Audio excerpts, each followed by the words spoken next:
Bonjour, j'ai le plaisir d'accueillir aujourd'hui notre partenaire Sereneo et le président Frédéric Godefroy qui va nous présenter leurs solutions.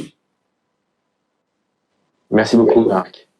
Oui, je suis ravi et merci de cette invitation pour participer à cet événement dans lequel je vais effectivement vous présenter une approche d'optimisation de la relation client. On la rend plus sûre et moins chère en adaptant finalement les solutions technologiques qu'on met à disposition du marché à de nouveaux comportements clients plus autonomes qui sont basés beaucoup sur le digital notamment, avec des réponses personnalisées, une approche omnicanal, et tout ça, ça a été possible grâce à ce partenariat que nous avons avec OVH Cloud, qui nous permet effectivement de délivrer notre service dans les meilleures conditions et d'offrir cette technologie qui allie les humains en fait et les robots.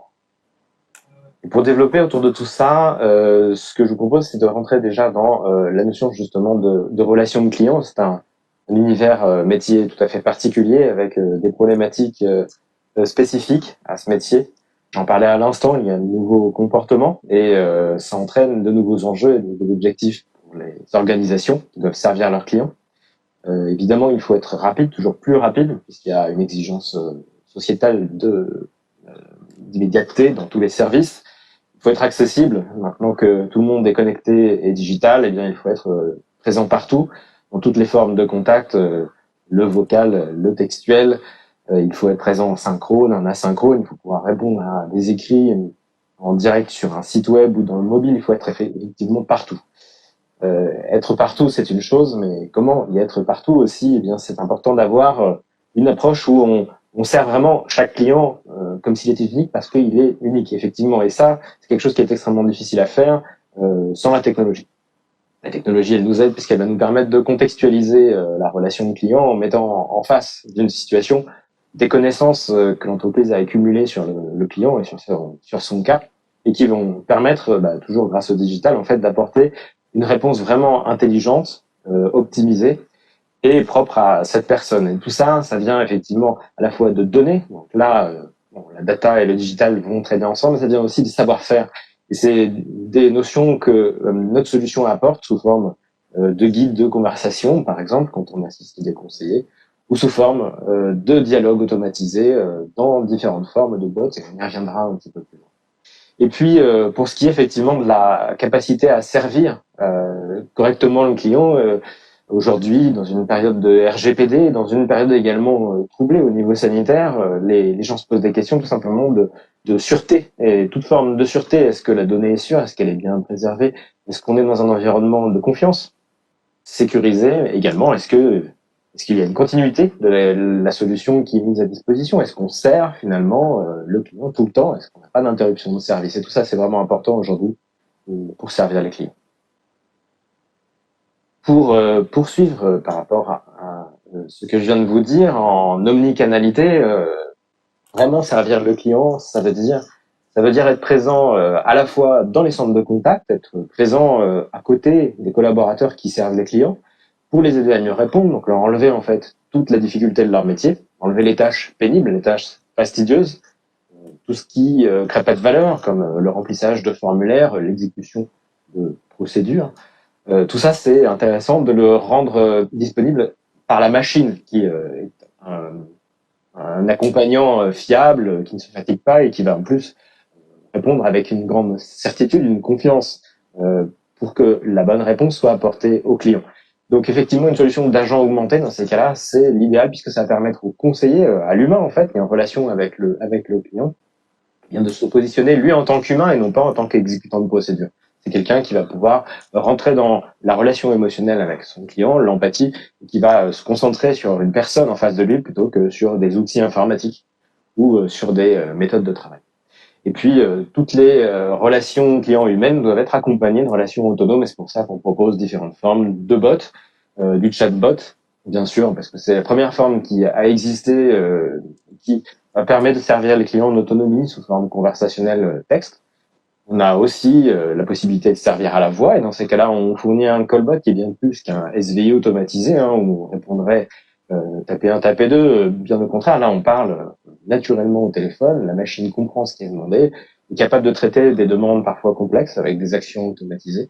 mais capable aussi de renvoyer vers le conseiller lorsque on a besoin d'un humain pour terminer. Donc là, l'approche hybride de notre solution est vraiment cruciale. C'est là qu'on va permettre de mettre en place la complémentarité homme-machine pour servir une demande clé.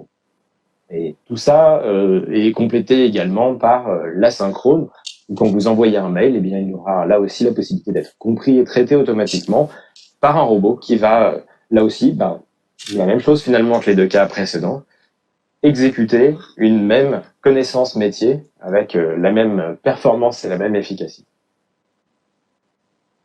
Pour aller encore plus loin, il faut se focaliser sur la mise en œuvre. Alors, comment est-ce qu'on fait tout ça? Eh bien, on a ces différents canaux et ces différents assistants qui servent la relation client en direct près du client ou en indirect au travers des collaborateurs, qui sont basés sur un même socle qui est finalement le parcours client digital qu'on propose dans notre plateforme. C'est-à-dire qu'en fait, on va décrire toute l'intelligence de service du client. On va dire comment est-ce qu'on répond à une demande dans un seul outil unifié, un socle commun.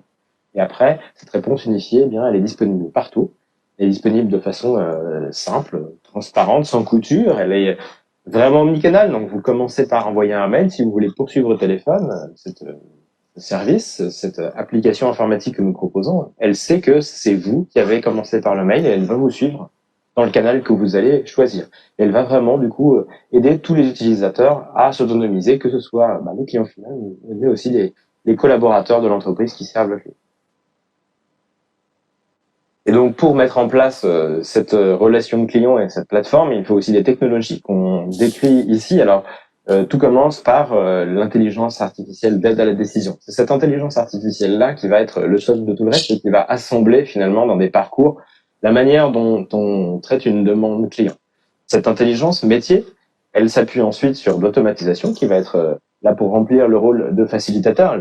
L'intelligence va s'appuyer sur Pogo, par exemple, qui va utiliser les applications métiers pour exécuter des tâches automatiquement à la place d'un conseiller ou d'un client, donc faciliter leur travail. De la même façon, on va avoir l'intelligence artificielle de compréhension basée sur le machine learning qui va être capable de comprendre le langage naturel, qui va être capable de l'interpréter, qui va aussi savoir traiter la voix, la transcrire ou la synthétiser pour permettre l'accès au parcours client dans des canaux vocaux. Et puis on va avoir tout un ensemble de connecteurs qui sont des outils permettant de brancher cette plateforme à l'ensemble de l'univers de relations clients de nos clients. Donc, on va être capable, du coup, de se brancher à leur solution de canaux de contact, à leur site web, à leur application mobile, à leur espace client, et également à toutes leurs applications métiers avec des connecteurs natifs pour les plateformes comme Salesforce ou Zendesk, ou des connecteurs qui sont capables de se connecter automatiquement à des applications métiers propriétaires de chacun de nos clients. Et toutes ces solutions technologiques peuvent être exécutées et mises au service du client grâce à notre partenariat avec OVH Cloud qui nous permet d'exécuter justement ces technologies de manière fiable et sécurisée. Effectivement, OVH Cloud propose en termes donc de cloud computing 3 piliers essentiels qui reposent sur du serveur dédié, du cloud mutualisé et du cloud dédié. Ces 3 univers étant interopérables et interconnectables via une solution Verac. Et on propose également donc un certain nombre d'options et de solutions complémentaires autour de ces piliers. Parce que la consolidation des solutions donc proposées par OVH n'est pas seulement technique. OVH Cloud en fait propose également donc un certain nombre de mesures et de dispositions de certification et de mesures donc garantissant la sécurité et la confidentialité des données qui lui sont confiées par ses utilisateurs. Par ailleurs, OVH va s'attacher donc à proposer également des solutions réversibles et s'appuyant sur des standards du marché ou des solutions tout simplement open source pour garantir une réversibilité la plus forte possible pour ses utilisateurs. Enfin, OVH fait évoluer très très fréquemment et de façon continue ces solutions de façon à pouvoir permettre à ses utilisateurs de pouvoir faire eux-mêmes évoluer leurs propres solutions. Effectivement, Marc, et c'est vrai que c'est quelque chose qui nous a évidemment séduit dans l'offre et qui nous a aussi permis de porter finalement des services dans une démarche attendue par le marché aujourd'hui de plus grande sûreté de fonctionnement également, de conformité à certains standards, et donc la capacité d'OVH à garantir que l'hébergement est effectué en ISO 27001, les environnements dédiés HDS ou PCI DSS sont des facteurs clés aussi de conviction auprès de nos prospects pour les engager dans une démarche avec nous. Pour poursuivre sur les usages, effectivement, et terminer peut-être là-dessus, ce que je vous propose, c'est de regarder un peu l'avantage d'avoir cette démarche de parcours client omnicanal, automatisé avec des robots. En fait, il y a trois populations différentes qui sont directement concernées par cette démarche. Le premier, évidemment, puisque c'est de la relation client, c'est le client. Le client qui va bénéficier d'une réponse adaptée, correspondant vraiment à son attente par rapport à chacune de ses demandes, avec une fiabilité, une certitude de la qualité de cette réponse, puisqu'elle est garantie par un contenu métier qui est validé par les meilleurs experts d'entreprise. D'avoir une réponse fiable, c'est une chose, mais on peut aller encore plus loin. On peut aller plus loin puisqu'il y a aussi la disponibilité de la plateforme. Le digital permet d'être en fait disponible tout le temps et partout. Et donc, notre plateforme garantit que le client, il va toujours trouver une solution à son problème, 24 heures sur 24, 7 jours sur 7, et là où il se trouve, avec son téléphone, avec un écran d'ordinateur ou avec n'importe quel moyen. Et enfin, on va avoir la possibilité, parce que les parcours sont constitués par des experts qui font ça à froid, au calme, eh bien, de capitaliser sur les meilleures pratiques du métier de relation client et d'anticiper, par exemple, sur des problématiques qui pourraient se produire. Un conseiller qui traite à chaud ne pense pas toujours à anticiper. Un parcours qui l'accompagne dans cette gestion de la demande du client va lui permettre d'anticiper justement et de poser une question qui n'est pas du tout intuitive, mais qui va éviter que le client doive rappeler plus tard, qui va éviter un problème beaucoup plus grave ensuite. Donc vraiment, l'accompagnement par la machine, c'est enlever du stress et simplifier la vie, et c'est pour ça que pour le collaborateur, là aussi, il y a effectivement des gros avantages. Je viens de le dire, le stress, c'est une chose qui pèse beaucoup sur un conseiller de clientèle, mais il y a aussi la facilité à faire son métier et devoir se rappeler dans quel écran on fait quelle action, dans quel outil. C'est pas forcément ce pourquoi les conseillers de clientèle se lèvent le matin. Alors on leur enlève cette tâche. Tout ce qui est un peu pénible en termes de manipulation logicielle disparaît. Ils peuvent se concentrer sur le client et trouver rapidement les réponses attendues. Enfin, pour les équipes de management qui encadrent la relation client, on va avoir des gains évidents. Hein. Être plus fiable et être plus rapide, c'est une meilleure qualité mais moins cher. Et puis, toujours améliorer sa relation client, ça devient possible avec cette solution puisque la définition du parcours est entre les mains des experts d'entreprise. C'est pas du développement logiciel, c'est pas la DSI qui le fait, c'est les experts métiers. Donc, lorsqu'on doit l'améliorer, lorsqu'on doit optimiser un parcours, c'est à nouveau les gens qui ont besoin de le faire qui vont le faire. Ça, c'est vraiment un facteur d'agilité très impressionnant et très important pour les organisations. Et pour terminer sur des chiffres un peu marquants, finalement à retenir que un seul chiffre, le temps de traitement moyen en mettant en place notre solution pour une qualité améliorée, en général divisé par 2, simplement. Donc la technologie est vraiment capable d'aider énormément la relation client et de la recentrer sur ce qu'elle a de plus important, c'est-à-dire finalement le mot relation. Pour aller plus loin dans la démarche de partenariat, Cereneo rejoindra très prochainement le programme Open Trusted Cloud.